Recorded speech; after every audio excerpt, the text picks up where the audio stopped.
Hello everyone, I'm Steve Venner, G0TAN. I'm Jonathan Sawyer, M0JSX. And I'm M0TIG. Garry. Yes, that's right. Welcome to the second in our Radio Talk series, brought to you today from our training academy here at Martin Lynch & Sons. As you can see over my left shoulder, or looking to the right where you are, this is where we do all our training. Talking of which, the training, if you haven't heard, has been going very, very well. We're currently doing both the foundation classes and the intermediate classes, and every one that we've done so far has been pretty much full. We're running about 8 to 10 people on the foundation and about 6 to 8 people on the intermediate. And so far, we're getting 100% pass rate, which is a good thing, and people seem to be enjoying it, so that's good. If you want to find out a little bit more about our training facilities here and the classes that we offer, just go to our website. Top of the website, you'll see a link that says training. If you click on that, you will see the current schedule for both the foundation and the intermediate classes. We are also doing the advanced exams here. As you may know, the RSGB now do not hold scheduled advanced exams. We can actually book them on demand.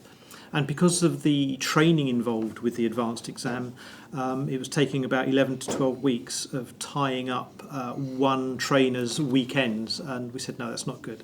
So now what we recommend is, if you're interested in doing the advanced courses, do the online courses such as the Bath-based distance learning. They've been proving very successful. And then when you think you're ready, just come along to us, pay the RSGB examination fee, and we'll book it for you and tell you when you can do it. So have a look on the website and for more information. It's very good. Very, very popular. So get in quick.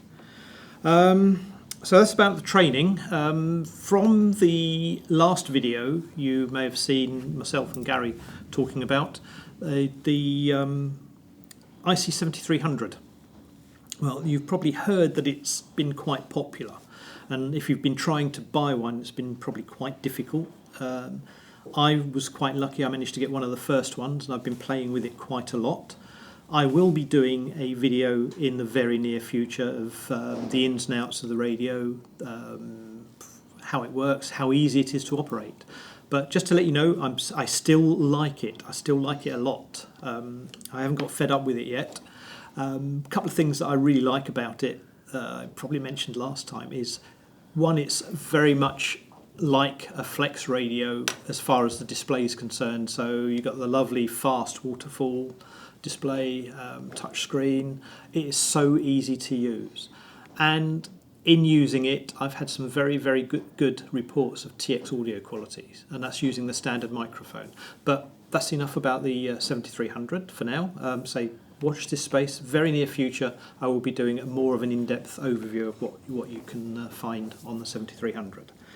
So that's enough for me for a little while. Let's go over to Jonathan. What have you got to talk about? We'll talk about some radios that are coming up on the horizon. You may have seen from Dayton, Yasu announced the FT891. We don't have price or availability yet, but we are taking some pre-orders on the website. So we are taking a £25 deposit if you want to put your name to the hat. But when they do eventually get released, you can buy one. Okay. And also touch on the Kenwood D-Star handheld, which is nameless at the minute, also priceless at the minute. Do you really mean priceless? Is that how much it's going to cost? No, it's not entirely priceless, but I mean, we don't have pricing yet. Is that better? Oh, that's better. We don't have pricing yet. I thought you were going to say it was very, very expensive, but hey. As and when we know, we'll let you know. We're not going to hold the information for much, but as soon as we know, we'll let you know as well. Garry, FTDX 1200. Oh, what does he know about the FT? He looks nothing. He knows nothing. He knows nothing about the it. FTDX 1200. Okay. When I first saw the FTDX 1200, it was the RSGB convention about 3 years ago, and I was very, very taken with it. So much so that it was really the next radio that I thought about getting. But things at the circumstances at that time, I wasn't able to go through with the deal, so to speak. But I still like the radio. I should add, actually, that the only reason I don't, they don't go wrong. So Right. I don't get the calls. That would be why. Okay, all right, yes. So, as I say, both the FTDX 1200 and the FTDX 3000, both wonderful Yasu radios. Very nice, very good size, not too small, not too big, very easy to use. Again, that's something that I like in a radio. So, if you fancy having a play with one, come on down to the store. I'm sure we can fit you in, and see if we can persuade you to buy one. Because say they're brilliant radios. Excellent. They are. So yes, very good, very good. We'll try this again. Gary, MB1s. Yes. You can talk about them. Yeah, very nice. Very, very nice radio. It's an interesting product. I think it's, at the moment, it's in early stages, and they're just about to, I understand, release a new version of the software on that radio, hopefully this week, I've been told. It's the full-featured, I think it's 1.3, I think they're just about to bring out. It's an absolutely lovely piece of kit, quite an interesting radio. Is again, like the Maestro, I think it's had its teething troubles, and I think they will sort of iron these things out. Well, yes, I'm sure they will. Yeah. So but it is. It's a really. I think it's the future of how radios are going to go. I think things like 7300, MB1, Maestro, they're all going to be in the same little. Yeah. little I was. Unfortunately, I got my 7300 before I heard about the MB1, and when I saw the MB1, I thought, wow, that is really, really nice. I mean, the resolution on that display and the speed at which it operates. Well, the interesting thing with that also is it has a myriad of outputs, on the rear that you can utilise for all sorts of things. Plus the fact it's got a built-in now. We hung on for the i5 to be released. And the new version is obviously a much more powerful PC built in, and it's so you've got the best of both worlds really. You've got a complete package. You only need to add an HDMI monitor to that, and you've actually got like a completely portable digital setup, whatever you like. So when you mentioned about the i5, is that the processor? But yeah, okay. So it uses something like embedded Windows 10, I believe. It's basically it's a full blown PC in there. So right. Okay. Yeah, it's got fully licensed Windows 10. And you can install your digital programs completely to the radio. But the best thing of all is obviously talking to the guys at the factory. They can actually log into your radio and actually calibrate it. So that's really interesting. It's the first time I think I've ever heard of that. I've seen that done before on the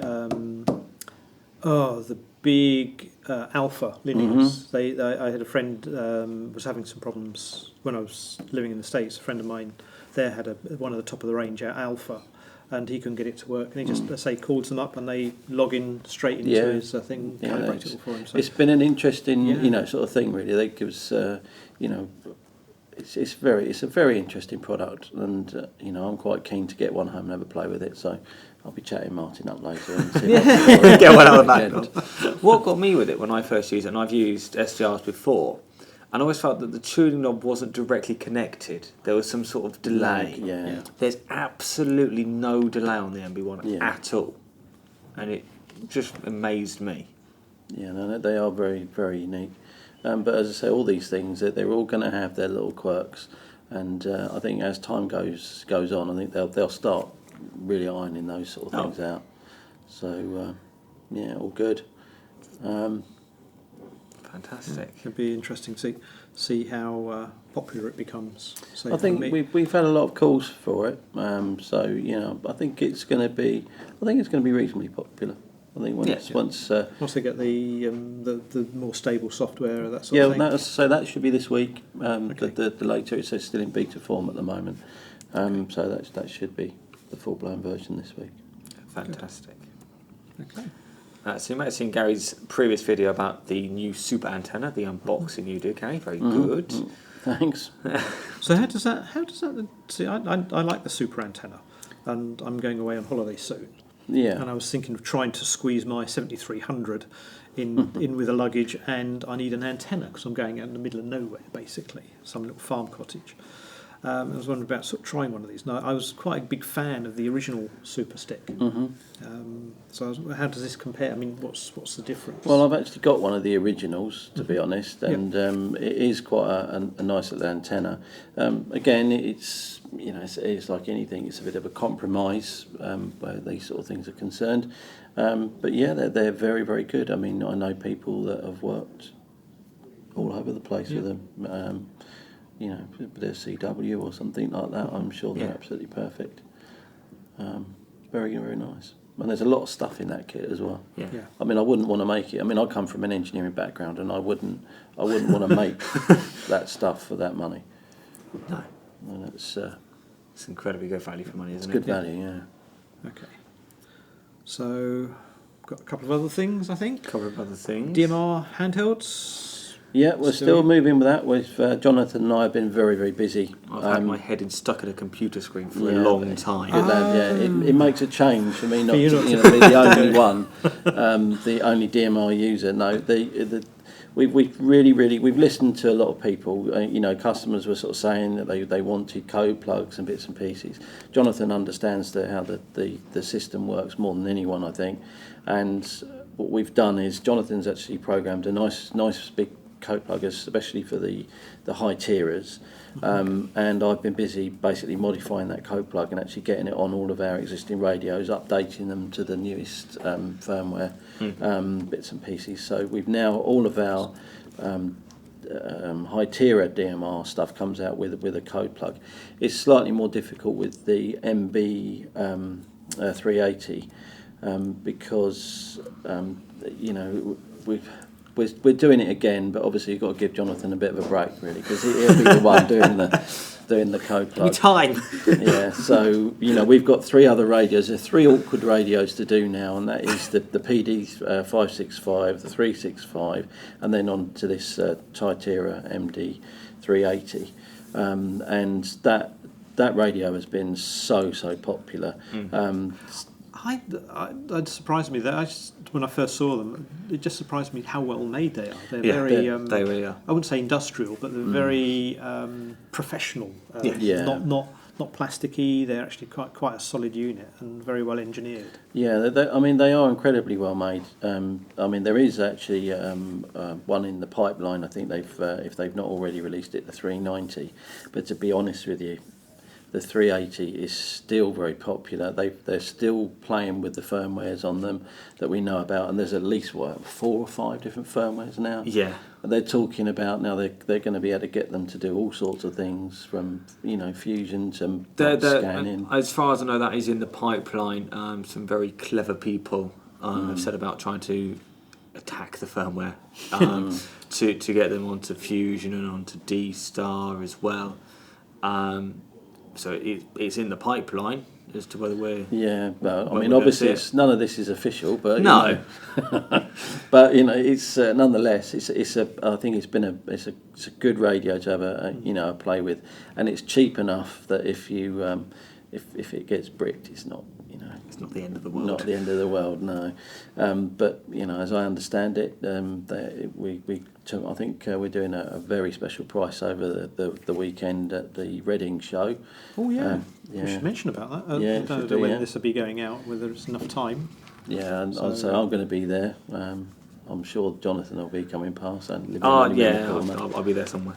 Yeah, I'm hoping to get there, but obviously not in a Martin Lynch official capacity. Right, one last little thing just before we go. I've got this little box here. It's a thing called a DSO quad. Some of you may have seen it before. For those of you that are interested in doing your own electronics, I wouldn't say development, but like amateur radio, as we know, is a hobby, electronics hobby. Some people get involved in designing and developing their own things. If you're that way inclined, but one of the most important tools that you can have in your toolkit is a little oscilloscope. Some of the oscilloscopes that you can buy can be quite pricey, depending what what sort of features and facilities that you want. But for quite some time now, we've actually been selling these very popular DSO quads. Now, I'll take it out of its box. It's not very big, but it is very useful. It has all sorts of things on it. I don't know whether this one will power up with any luck. Oh yes, there you go. So there we go. So tiny little oscilloscope there. It's a dual input, 2 input. The bandwidth's about 5 to 8 megahertz, so it's not very high compared with some of the more professional scopes. But if you're only doing audio stuff and things like that, brilliant. I think it's very, 4 very good. input. It's a two input. There you go. Input A, input B, channel A, channel B. But not only is it an oscilloscope. There's 2 the other side as well. But they are for your digital side. Oh, okay. Yeah. So you've got 2 analog inputs, and I think you've got 2 digital inputs as well. And it's also a signal generator. Now you can have a sine wave, stroke square wave, stroke triangular wave, stroke sawtooth. All sorts of different frequencies. You can play about with pulse width modulation and things like that. I think it goes up to about 120 kilohertz. So not quite a function generator, but a very, very, very useful piece of portable equipment. And if you look at the quality of not just the unit itself, as Gary's bringing out the actual scope probes. That's the actual. You get 2 of those. Nice little scope probe kit there. You get there your couple of digital probes and things like that. There's a little, Chinglish user manual, which is actually pretty good Chinglish actually. And all the other information you can find out online. Now this is manufactured by Seed Studios. Now Seed are very, very big into the hobbyist or electronic hobbyists scenario. They make a huge, huge amount of stuff. Even things for the Raspberry Pi, the Arduino, things like that, for some of the TI development boards. So it's worth going to their site. But say we like their DSO quads. They do this one, which I think is around about £150, which is pretty good for the quality and the type of scope that you get. They do another scope called the DSO Nano, which is slightly smaller. Pretty much the same spec, but you don't get the signal generator and things like that. So very easy to use. So it's all self-contained. You can take that. Very good. Okay. So that's it as far as I think we're talking about today. All I would say is that we hope you like our videos. We try our best to make them fun, interesting, things like that. If you have any ideas as to things that you want us to see us talk about, it may be a product review. Say I'm going to be doing one on the IC7300 shortly.